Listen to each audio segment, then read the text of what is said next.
विरोधक पेहलगामचा जेव्हा हल्ला झाला तेव्हापासून टीका करतायत. आता ऑपरेशन महादेव काल झालं. 3 जे आतंकवादी त्याच्यामध्ये आपल्या लष्कराने मारले, त्या लष्कराचं मनापासून अभिनंदन मी काल केलेलं आहे, पुन्हा अभिनंदन करतो. आणि खऱ्या अर्थाने आदरणीय प्रधानमंत्री मोदीजींचंही अभिनंदन करतो.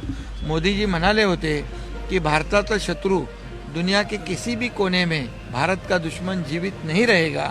आणि म्हणून ऑपरेशन महादेवच्या माध्यमातून ते काल आपल्या लष्कराने दाखवून दिले.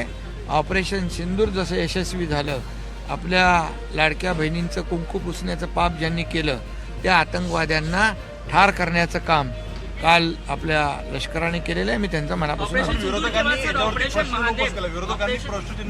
विरोधक आता पाकिस्तानची बोली बोलू लागलेली आहेत.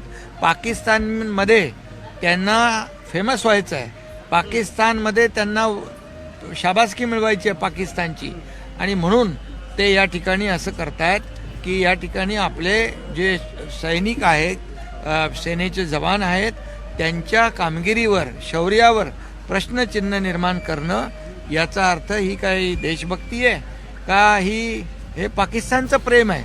आणि म्हणून याचा निषेध करावा तेवढा थोडा आहे. मी पुन्हा एकदा ऑपरेशन महादेव ज्या लष्कराच्या जवानांनी केलं त्यांचं मनापासून अभिनंदन करतो आणि प्रधानमंत्र्यांचं पण अभिनंदन करतो.